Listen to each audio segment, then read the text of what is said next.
안녕하세요. 헌터입니다. 오늘 분석해볼 기업은 셀트리온입니다.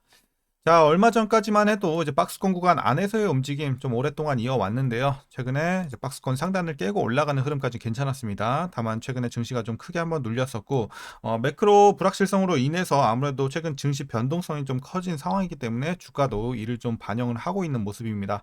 그래서 어쨌든 다시 한번 좀 바닥을 찍고 올라가는 최근의 분위기인데요. 자, 이런 상황에서 우리 앞으로도 계속해서 상승 흐름 이어가면서 좋은 또 구간 기대해 볼 수 있을지 향후 주가의 흐름 분석을 통해서 예측을 좀 해보도록 하겠고요. 이제 보유자분들 대응이 중요해졌습니다. 앞으로 목표가 어디까지 설정하면서 투자 기간 어떻게 좀 가져가야 될지, 그리고 혹시라도 물려 계신 분들 계신다면 어떻게 물타기 진행하면서 향후에 탈출 혹은 익절까지 노려볼 수 있을지 다양한 투자 전략 함께 알아보도록 하겠고요. 신규 진입 관점에서도 지금 들어갈 만한 괜찮은 주가의 상황일지까지 같이 알아보도록 하겠습니다. 자, 이어서 수급 상황 보시겠습니다. 한 달 기준으로 개인과 외국인이 팔았고요. 기관이 샀습니다. 다만 최근에 개인의 어떤 수급에 좀 큰 변화가 생기고 있습니다. 아무래도 이제 매도세에서 매수세로 조금 크게 전환을 한 점이 가장 돋보이고 있는 상황입니다. 자, 그래서 기관의 힘을 좀 싣고 있는 상황이고요. 외국인은 여전히 매도세가 약간은 강한 모습을 보여주고 있습니다. 자, 이어서 신용 잔고율입니다. 0.95, 1% 미만으로 괜찮은 수준 보여주고 있고요. 공매도는 여전히 금지가 됐기 때문에 분석 생략하도록 하겠습니다. 바로 재무제표 분석 시작해 보도록 할게요. 2019년도 매출부터 보시겠습니다. 1조 1천, 1조 8천, 자, 1조 8천 횡보, 2조 2천, 2조 1천 횡보, 자, 3조 5천, 계단식의 성장 보여주다가 올해 또 한번 크게 레벨업을 하는 모습이죠. 자, 그리고 영업이익 보시겠습니다. 3,800, 7,000, 7,000. 자, 조금씩 올라갑니다. 그리고 6,400, 여기서 한번 눌렸고 횡보. 자, 6,600까지. 그래서 최근에 한 3개년도는 계속해서 좀 100억씩 뛰고 있긴 한데 거의 횡보 느낌으로 좀 보시면 되겠습니다. 그리고 크게 올라가는 구간은 내년부터 영업이익 이제 좀 레벨업을 기대해 볼 수 있을 것 같습니다. 자, 뭐 단기순이익은 최근에 큰 변화는 없습니다. 5천대에서 계속 횡보 중에 있고요. 자, 이어서 분기별로 영업이익만 한번 전년 대비 비교를 해보도록 하겠습니다. 먼저 1분기는 1800에서 150까지 크게 눌렸던 상황이고요. 2분기는 1800에서 700 마찬가지로 전년 대비 크게 눌리는 구간. 다만 이제 3분기부터는 크게 좀 올라가면서 2600에서 2200 여전히 눌리긴 하지만 크게 좀 하락하는 모습은 아닙니다. 그리고 4분기부터는 드디어 180에서 3400 크게 상승하는 구간이 나와주고 있습니다. 그래서 하반기에는 실적 개선과 함께 확실히 좀 뛰는 구간을 기대해 볼 수 있겠다. 이렇게 보시면 되겠고요. 자, 다시 부채 비율로 좀 돌아가겠습니다. 자, 30, 40, 40, 30, 16, 18. 자, 최근 들어서 굉장히 내려온 모습 좋아 보입니다. 과거에도 전혀 높은 수준은 아니었지만요. 그래서 부채 부담 전혀 없는 상황이고 ROE 보도록 하겠습니다. 11, 17, 16, 13. 과거에 꾸준하게 두 자릿수 굉장히 좋아 보이고 최근 들어서 좀 악화가 되면서 5, 3까지 내려온 점은 아쉽습니다. 그래서 수익성은 최근에는 안 좋아졌다. 그리고 내년부터 좀 회복이 되고는 있지만 여전히 두 자릿수는 아직은 조금 미지수다. 이렇게 보여주고 있습니다. 자, EPS 보도록 하겠습니다. 뭐 마찬가지로 3천대에서 횡보, 순이익과 마찬가지 흐름을 보여주고 있고요. 올해는 다시 좀 눌리는 모습입니다. 2,600까지. 그리고 내년부터 크게 뛸 것으로 예상이 되고 있고요. 자, 배당금은 541원 기대가 되고 있습니다. 전년 대비 소폭 올라갈 것으로 예상이 되고 있고, 만일 이대로 배당을 하게 된다면 현재 종가 기준으로 계산했을 때 배당 수익률은 약 0.28% 정도 나오고 있습니다. 배당은 굉장히 좀 미미하기 때문에 크게 기대 안 하시면 될 것 같고요. 자, 마지막으로 현재 PER 74.9배, PBR은 2.18배 나오고 있습니다. 그리고 현재 주가 밸류에이션 상황은 지금은 약간의 저평가 구간으로 판단하고 있습니다. 그래서 사실 한 메리트 있는 구간 한 17만 원에서 18만 원대 여기서는 굉장히 저평가 구간으로 보고 있고 지금도 여전히 저평가 구간이지만 과거만큼은 아니다. 하지만 여전히 약간은 싼 구간이다 정도로만 좀 해석할 수 있겠습니다.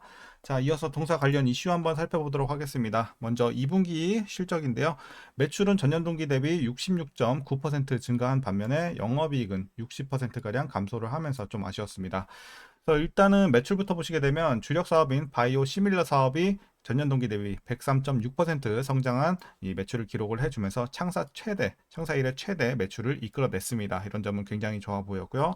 자, 영업이익이 조금 아쉬웠던 건 이제 재고 합산에 따른 일시적 원가율 상승과 무형자산 상각 등으로 이 영업이익이 전년 동기 대비는 좀 감소했다. 이렇게 분석할 수 있겠습니다. 이어서 이제 지난 9일 셀트리온에 따르면 진펜트라는 지난 3월 미국 출시 5개월 만인 이제 지난 2일 미국 3대 PBM 모두와 처방집 등재 계약을 체결하는 성과를 거뒀습니다. 셀트리온은 이 같은 PBM 처방집 확대를 토대로 해서 이제 내년 이 진펜트라의 시장 점유율을 최소 15% 이상으로 끌어올린다는 계획을 세웠고요. 다음 달부터 본격화하는 TV 그리고 SNS 등 이런 미디어 광고 활동을 중심으로 해서 진펜트라 마케팅을 전방위로 이어갈 것으로 보여지고 있고, 이제 연내 미국 전역 커버리지 대부분을 확보를 하면서 앞서 말씀드린 15%의 이 목표 점유율도 무난히 달성하지 않을까, 이렇게 좀 시장에선 예상을 하고 있습니다. 그리고 상반기 램시마4 이 물량 일부를 원가율이 높은 론자 위탁 생산을 통해 진행을 했지만 하반기부터는 전량 자체 생산을 진행하게 됐습니다. 그리고 4분기 3공장 가동이 예정돼 있어 CMO 의존도도 낮아질 것으로 보여지고 있고, 램시마, 허주마 2차 수율 개선이 예정되어 있는 점도 좋아 보입니다. 그리고 1차 TI 진행 후 원가가 20% 개선된 점을 감안해 봤을 때 이 본격적인 영업이익 개선을 또 기대해 볼 수 있을 것으로 보여지고 있고요. 자, 램시마와 램시마 SC 경우 지난 1분기 기준 유럽 주요 5개국 중심으로 75%의 견조한 점유율을 유지를 했습니다. 그리고 뚜룩시마와 허주마는 유럽에서 각각 25%, 21%의 점유율을 기록을 했고요. 특히 일본에서 이 허주마는 점유율 65%를 기록을 하면서 시장 내 입지를 굳히고 있는 상황입니다. 그리고 유플라이마와 베그젤마도 유럽 입찰 수주 확대와 미국 PBM 추가 등재에 힘입어서 이제 본격적인 성장세에 돌입을 했을 것으로 보여지고 있고요. 이제 마지막 이슈입니다. 하반기에는 매출과 영업이익 모두 개선이 될 전망입니다. 아무래도 이 셀트리온 헬스케어와의 합병에 따른 일시적 상각 요인들이 또 해소가 됐고요. 후속 제품 중심의 성장세가 이어지면서 성장의 발판 또한 마련이 됐다, 이렇게 보여지고 있습니다. 그래서 하반기에 우리 아까 재무제표에서도 확인을 했지만 예상치대로 좀 기대가 되는 부분이 되겠습니다.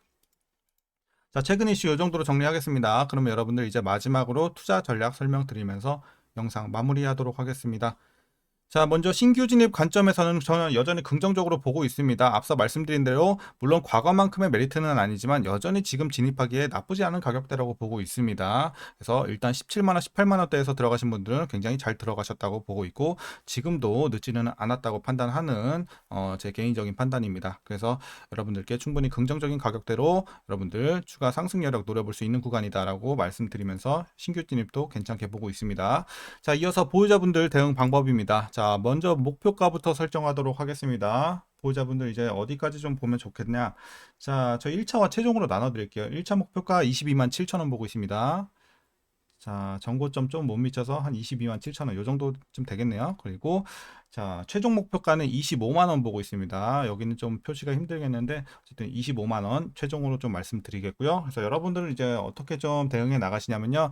1차 목표가까지는 좀 무난하게 가져가시는 게 좋을 것 같고요. 비중 축소 말고 계속해서 좀 들고 가시다가 22만 7천원 도달 시에 자, 여러분들이 이제 비중 축소 좀 하시는 게 좋을 것 같아요. 그래서 여기서는 한 절반 정도 일단 익절하시고 여러분들이 이제 상황을 좀 봐야겠죠. 이때도 여전히 뭐 수급 상황도 괜찮고 어쨌든 모멘텀도 좀 살아 있고 주가의 추세도 괜찮다 싶으면 한 절반 익절하고 나머지 절반 25만 원까지 한번 노려보는 거죠. 근데 이때 상황이 좀 녹록치 않다 싶으면 이때 그냥 종목 교체하셔도 상관은 없습니다. 그래서 22만 7천 원 터치했을 때 우리가 상황을 좀 보고서 대응해 나가자.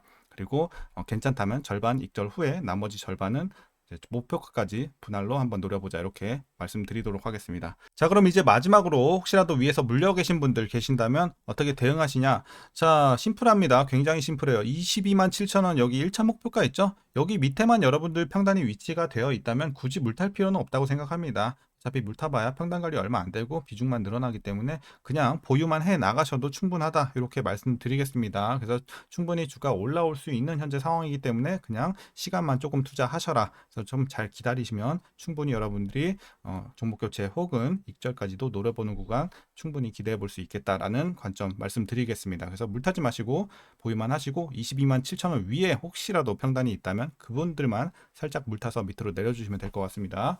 자, 오늘 전략 여기까지입니다. 앞으로 전망도 굉장히 좋다고 생각하고 셀트리온 꾸준하게 좀 보유해 가시면 좋을 것 같습니다. 자, 그래서 오늘 영상도 유익하셨다면 여러분들 구독과 좋아요도 한 번씩 부탁드리도록 하겠고요. 주말 즐겁게 잘 이어나가시길 바라겠습니다. 그럼 오늘도 시청해 주셔서 감사합니다.